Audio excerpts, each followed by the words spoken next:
Olá pessoal, tudo bem? Aqui é o Rodrigo do Desenhando Direito.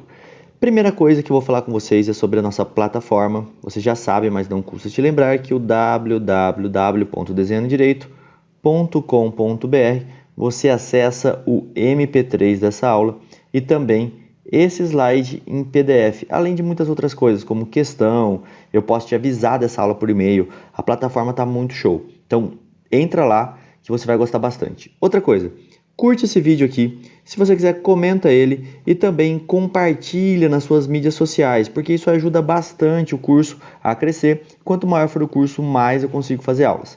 Hoje vamos ver o artigo 2º do Código Penal, que trata sobre a lei penal no tempo e os conflitos dessa lei penal em confronto com outras normas. A primeira coisa que a gente vai ver sobre esse tema é a redação do artigo. Vamos lá. Artigo 2º do Código Penal, então, diz o seguinte: ninguém pode ser punido por fato que lei posterior deixar de considerar crime, cessando, em virtude dela, a execução e os efeitos penais da sentença condenatória.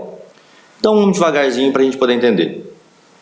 Ninguém pode ser punido por fato que lei posterior deixar de considerar crime. Então, se eu tenho uma lei posterior que deixa de considerar um fato como crime, ninguém mais pode ser punido por ela. Cessando, em virtude dela, a execução e os efeitos penais da sentença condenatória. Aqui a gente vai falar um pouquinho mais sobre isso. Cessam os efeitos penais, a pessoa volta a ser primária, ela não responde mais por nada no âmbito penal, e só no âmbito penal, porque os efeitos civis ainda continuam, ou seja, um dano moral continua a valer mesmo se a lei não considerar mais aquele fato como crime. O parágrafo único desse artigo fala o seguinte: a lei posterior, que de qualquer modo favorecer o agente, aplica-se aos fatos anteriores, ainda que decididos por sentença condenatória transitada em julgado. É o que a gente viu no artigo 1º, é a retroatividade benéfica da lei, que está também no artigo 5º, inciso 40 aqui da Constituição Federal, que fala o quê? A lei não retroagirá, salvo para beneficiar o réu. Desse artigo 2º, a gente vai ter 4 implicações dele, estudando já aqui os conflitos de lei no tempo. Quais são esses 4 itens que a gente vai estudar hoje? Vamos devagarzinho, vamos começar pelo primeiro deles. Abolitio criminis. O que é isso? Abolitio criminis. Abolitio criminis, senhores. O próprio nome já diz. Se a gente olhar bem o nome, a gente vai conseguir entender o que é isso. É abolição do crime. Sem crime, tirar o crime, não ser mais crime. É o que está aqui no caput. Ninguém pode ser punido por fato que lei posterior deixar de considerar crime. Isso é abolitio criminis. Uma lei que vem para tirar um fato que já era crime. A lei nova descriminaliza o crime que até então estava vigente. Essa lei ela vai retroagir sempre, até nos casos que já foram julgados. Se alguém já foi julgado e condenado por um crime e depois vem uma lei dizendo que isso não é mais crime, essa lei retroage até para esses casos que já foram julgados. Vamos fazer um desenho para que a gente possa entender bem o que acontece aqui então nesse fato. Primeiro vamos fazer a nossa linha do tempo. Aqui está a nossa linha do tempo, tá certo? Vamos dizer então que aqui, bem no comecinho, eu tinha uma lei que definia o crime de adultério, certo? Então, bem no começo eu tinha uma lei que definia o crime de adultério. Um pouco mais para frente aqui, já no ano de 2003, o nosso elemento cometeu um fato. E esse fato foi justamente o adultério, tá certo? Então, em 2003, o nosso agente cometeu um fato, que foi o adultério. Só que aqui em 2005, pessoal, em 2005 surgiu uma lei nova que falou que o adultério não é mais crime. Então, em 2005, surgiu uma lei nova que diz que o adultério não é mais crime. Ele descriminalizou a conduta do adultério. E esse processo, na nossa primeira hipótese, foi julgado, eu vou fazer a nossa primeira hipótese de uma outra cor, só para a gente poder visualizar, foi julgado aqui no ano de 2010, que é o julgamento. Bom, pessoal, o que ocorre aqui então? Ele cometeu um fato, enquanto tinha uma lei que determinava que isso era crime, adultério, que nem a gente estudou antes, precisa ter uma lei para falar que é crime, e ele cometeu esse crime, está aqui, adultério. Só que em 2005 veio uma lei que falou que isso não é mais crime. O que vai acontecer então com esse sujeito? Essa lei nova, que foi mais benéfica a ele, que é uma abolitio criminis, que excluiu um crime, ela vai ter um efeito de voltar no tempo. Ela vai voltar no tempo e vai atingir todos os fatos que ocorreram para trás dela, inclusive o fato cometido pelo nosso sujeito X. Então o X, no dia que ele for julgado aqui, ele não vai mais responder por esse crime, vai ser extinta a punibilidade dele, ele vai estar livre, leve e solto. Aqui no julgamento, o X não é condenado, tá certo? Ele é extinta a punibilidade dele, ele não responde mais por nada. Mas vamos complicar um pouquinho, e aí a gente vai usar uma outra cor para vocês entenderem aqui o que eu quero explicar. Aqui, ó, nesse ponto tracejado, ocorreu o julgamento do réu. Esquece agora aqui 2010. O julgamento dele ocorreu em 2004. Tá? E ele foi aqui, o X foi condenado. Tá? Nós temos uma condenação para o X aqui em 2004. E ele começou a cumprir a pena dele, desde 2004 ele estava cumprindo a pena dele.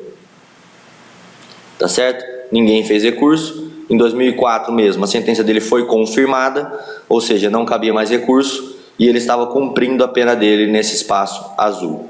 E agora, o que acontece então? Se em 2005 surge uma nova lei que diz que o adultério não é mais crime.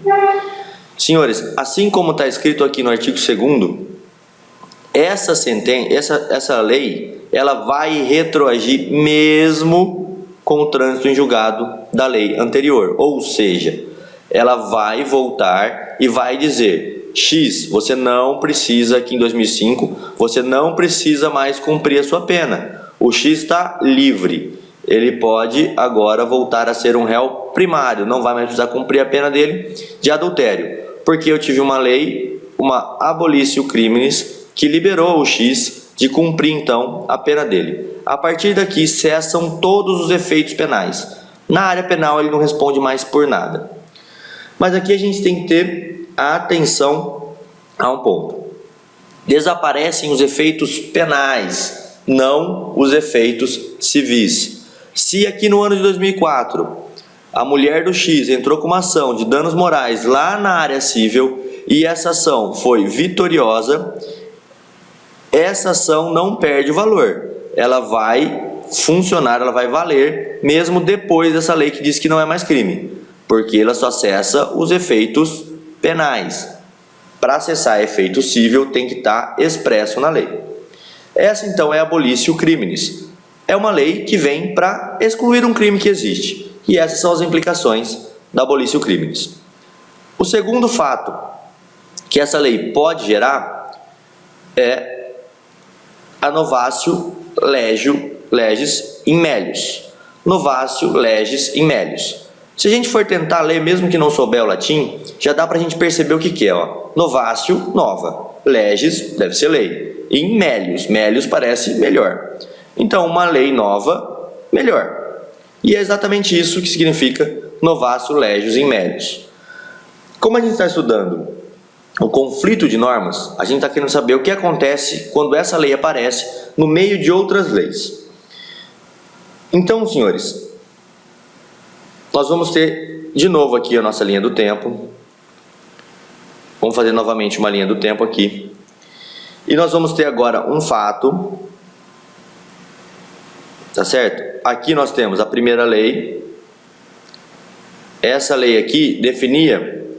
Vamos pegar um fato qualquer aqui. Vamos pensar no furto. Essa lei aqui definia que o furto tinha uma pena mínima de 2 anos até 8 anos. Tá certo? Furto.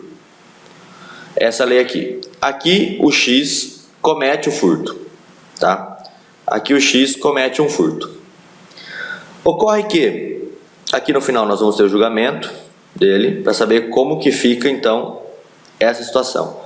Ocorre que aqui no meio vai surgir a novatio legis in melius. Vai surgir uma lei mais branda. Surge uma lei mais branda. Ela não exclui o crime, mas ela deixa o crime melhor. Ou seja, essa lei vai dizer que o furto é agora a pena de 1 a 4 anos. Ela diminuiu pela metade. Os senhores estão vendo da lei passada? Diminuiu pela metade os anos aqui que ele vai ter que cumprir. Então essa foi uma lei mais branda que surgiu durante o julgamento dele. Aqui está o fato que ele cometeu, aqui está o julgamento, e no meio disso surge uma lei mais branda. O que acontece nessa situação? Lembra que sempre a lei retroage para ajudar o réu? Vai acontecer exatamente isso. Esta lei aqui, ela vai voltar no tempo, ela vai ser retroativa, ela volta, ela anda para trás, ela retroage, volta no tempo e alcança esse fato que o X cometeu, esse furto aqui. Ou seja, no dia do julgamento dele, aqui na frente, ele vai responder então por uma lei, vai ser condenado de 1 a 4 anos e não de 2 a 8. Ele responde já pela lei nova. E se nós colocarmos o julgamento para trás, igual nós fizemos no outro exemplo, colocamos aqui o julgamento dele aqui. A lei também, mais benéfica, vai retroagir para alcançar um fato que já foi julgado, tá certo? A novatio legis in melius, ou seja, uma lei nova melhor, sempre retroage. Ela é uma lei mais branda, não exclui o crime, mas ela sempre retroage, porque ela volta para ajudar o réu. Acho que é bem fácil, não tem muita dificuldade na novatio legis in melius. Agora nós vamos analisar a nossa terceira opção. Novatio legis in pejus. Novatio legis, lei nova. In pejus. Pejus parece prejuízo. Então é exatamente isso, uma lei nova em prejuízo. Uma lei nova pior. Uma lei nova que vem para piorar a situação do réu. O que acontece então nessa novatio legis in pejus? É uma lei que vai fazer exatamente o oposto do que fez a lei passada. Nós temos aqui nossa linha do tempo. Aqui o furto, que é o exemplo que eu estou usando, era de 1 a 4 anos. Vem uma lei nova e fala assim: furto, você vai agora responder por uma pena de 2 a 8 anos. Mudou aquela situação, tá certo? E nós temos aqui o fato. Nesse ponto, o nosso amigo X comete um furto. E agora? Ele vai responder por essa lei anterior, que era melhor, ou por essa lei que veio depois e agravou a pena do crime? Deixou a pena do crime pior. Por qual lei que ele responde? Ele vai responder sempre pela lei melhor. Ou seja, mesmo revogada, esta primeira lei vai gerar efeitos futuros no julgamento lá na frente. Essa lei ela vai andar, mesmo tendo sido revogada, neste ponto aqui ela foi revogada, mas ela continua a gerar efeitos para frente. E como chama isso, pessoal? Para isso, nós damos o nome de ultraatividade da lei. Ultraatividade da lei. O nome é grande, mas não é difícil. Ultraatividade é para frente, para além do que ela poderia ir. Essa lei vai pegar esse fato aqui, e essa lei estava valendo nesse período aqui, ela pega este fato aqui e vai junto com ele até a data do julgamento dele. E vai até aqui.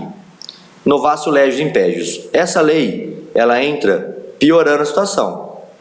A partir daqui, está valendo uma lei pior. Só que essa lei pior, ela só vai valer para fatos cometidos daqui para frente, nunca para trás, só daqui para frente. Se o nosso fato tivesse sido aqui, essa lei já estaria morta.